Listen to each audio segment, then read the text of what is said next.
What makes India a federal country, हमारे देश को जो है वो क्या फेडरल कंट्री जो है वो बनाता है। ठीक है, तो अगर देखा जाए हमारे देश में India is a federal country because it's political system is based on division of power. किसके किसके बीच में, सेंट्रल और स्टेट गवर्नमेंट के बीच में पावर का डिस्ट्रीब्यूशन है।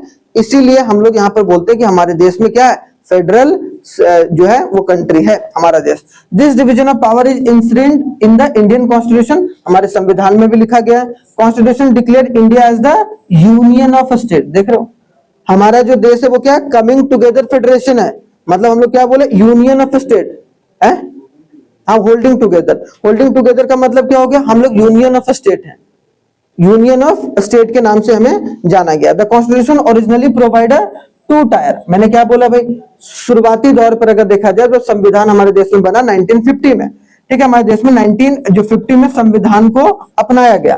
ठीक है, उस वक्त से अगर देखा जाए तो जो है हम लोग स्टेट, जो सेंट्रल गवर्नमेंट और स्टेट गवर्नमेंट, ठीक है, स्टेट गवर्नमेंट फर्स्ट टायर और सेकेंड टायर दो लेवल पर हमारी जो पावर डिस्ट्रीब्यूटेड थी। कब कब तक, 1992 तक। लेकिन 1992 से देखो, later the third tier federalism was added in the form of panchayat and municipality. तो थर्ड मतलब सिंपल सी बात है, लोकल गवर्नमेंट के तौर पर जो थर्ड है वो ऐड किया गया। कब भाई, 1992 में। याद रखना, जिसको हम लोग पंचायती राज सिस्टम भी बोलते हैं। ठीक है, तो याद रखना पंचायती राज हमारे देश में जो कि तीसरा लेवल ऑफ द गवर्नमेंट को डिनोट किया है, वो कब ऐड हुआ भाई, 1992 में। याद रखना, बहुत इंपॉर्टेंट है, समझ में आया। लेकिन हमारे संविधान में पहले कितना था, दो टायर था, स्टेट और सेंटर के बीच के रिलेशन को ही बताया गया था। बाद में 1992 में लोकल गवर्नमेंट को ऐड किया गया। लोकल गवर्नमेंट में एक शहर की लोकल गवर्नमेंट और एक स्टेट मतलब सॉरी रूरल की लोकल गवर्नमेंट। रूरल की लोकल गवर्नमेंट को पंचायत बोला गया और जो शहर की लोकल गवर्नमेंट को म्युनिसिपैलिटी बोला गया। हाँ बताइए। हाँ, रिजर्वेशन की तो बात अलग है, रिजर्वेशन तो पहले ही आया था, रिजर्वेशन तो संविधान के समय से लागू है। नहीं, इसमें चेंजेस किए गए, चेंजेस तो बहुत बार किए गए हैं, लेकिन संविधान आया तब से ही रिजर्वेशन है। रिजर्वेशन की तो बात ही उसी समय से चल रही है। ठीक है, यहां तक समझ में आया भैया। ठीक है, अब आते हैं, ये सबसे मोस्ट इंपॉर्टेंट है जो कि आपको समझ कर चलना है। एक होता है, तीन लिस्ट होते हैं, एक होता है यूनियन लिस्ट, इसको हम लोग तो मिटा देते हैं। क्या होता है भाई, एक होता है आपका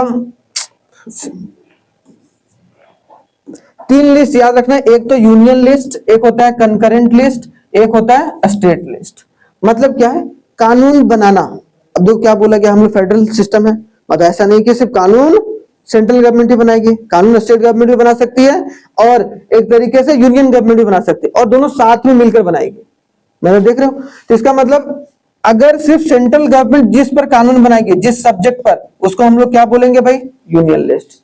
जिस मतलब मान लो कि डिफेंस से रिलेटेड कितना गोला बारूद खरीदना है, कितना क्या क्या हमें डिफेंस फील्ड में करना है, उन सब चीजों पर अगर कोई कानून बनाएगा तो वो कौन बनाएगा, सेंट्रल गवर्नमेंट। लेकिन मान लो कि कोई पुलिस है, स्टेट पुलिस है, अब पुलिस के ऊपर वो अपने स्टेट के अंदर की पुलिस को से रिलेटेड कोई कानून बना रहा है कि पुलिस का यूनिफॉर्म ऐसे होना चाहिए, ऐसे होना चाहिए, इस तरीके से इतना ड्यूटी होगा, इतना तनख्वाह होगा, ठीक है, ऐसे हम एग्जाम कराएंगे, उस तरीके से कराएंगे। तो उन सब चीजों पर अगर कानून बनाया जा रहा है तो वो कौन बनाएगा, वो स्टेट, जिस स्टेट का नहीं, कभी नहीं बनाएगी।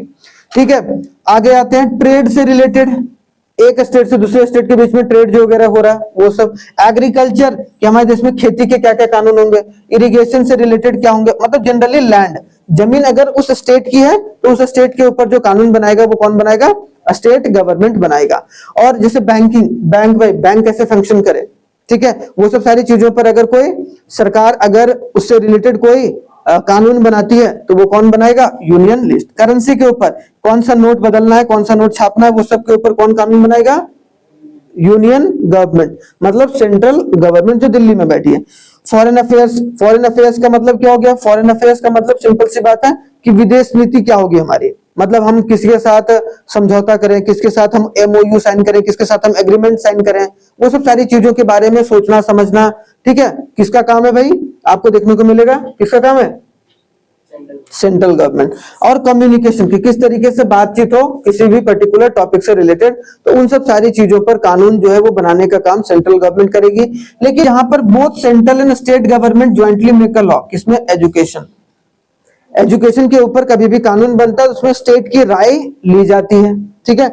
दूसरा, अगर जंगल, क्योंकि जंगल तो किसी एक का है नहीं भाई, जंगल से पूरा इंपैक्ट होगा। अगर मान लो कि इस स्टेट में, अगर उत्तराखंड में या फिर मान लो कोई अदर स्टेट हिमाचल में अगर जंगल काटे जा रहे हैं तो एक तरीके से उसका प्रभाव पूरे देश के ऊपर पड़ेगा। तो एक तरीके से उस पर अगर कोई कानून बनाएंगे तो कौन बनाएगी भाई, कौन, दोनों मिलकर बनाएंगे। ट्रेड से रिलेटेड, खास करके इंटरनेशनल ट्रेड वगैरह से रिलेटेड जो चीजें होती है वो आपको दोनों मिलकर भी बना सकते हैं, ठीक है। मैरिज से रिलेटेड कि अगर तलाक किस केस में हो सकता है, कौन से केस में, संविधान में तलाक के बहुत सारे प्रावधान लिखे गए हैं, या फिर अगर कोई धोखा दे दिया, ठीक है, उसको मर्डर कर दिया, ठीक है, तो वो सब सारी चीजों पर लगभग चीज कानून जो कौन बनाएगा, एडॉप्शन, सक्सेशन, सक्सेशन मतलब किस तरीके से बिजनेस आगे लेकर चलना है, उन सब सारी चीजों पर कानून, कंपनीज एक्ट, तो वो सब सारी चीजों को लेकर कौन बनाएगा कानून, कॉन्करेंट लिस्ट। हाँ, स्टेट के बीच में जनरली, ठीक है।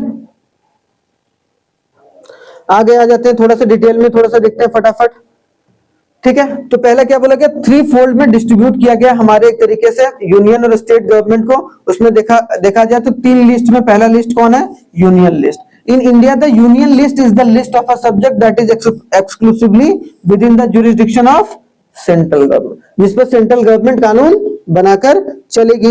It includes the subject of a national importance such as defence of a country, foreign affairs, banking, communication, currency, है कि नहीं, वैसा चीज जिससे एक तरीके से पूरे देश पर प्रभाव पड़ेगा, तो उस पर कानून जो है वो केंद्र सरकार बनाएगी, जैसा कि मैंने बता रखा है। तो आप लोग एक तरीके से इसको पढ़ सकते हैं, जो कि अपने आप में इंपॉर्टेंट है, मैंने बाकी तो बता ही रखा है आपको। आगे आते हैं भाई, थोड़ा सा स्टेट लिस्ट में देखो, मैंने क्या बोला, वैसे लिस्ट जिस पर स्टेट गवर्नमेंट जो है वो कानून बनाती है उसको हम लोग क्या बोलते हैं, स्टेट लिस्ट, जिसमें एक तरीके से क्या क्या आता है भाई, पुलिस आता है, ट्रेड आता है, एग्रीकल्चर आता है, इरिगेशन आता है। क्लियर, मतलब इन India the state list is the list of a subject that exclusively within the jurisdiction of state government, मतलब वैसे लिस्ट जिस पर पूरा अधिकार स्टेट गवर्नमेंट के पास है कि उस पर कानून बना सकता है, ठीक है। तो ये बात है।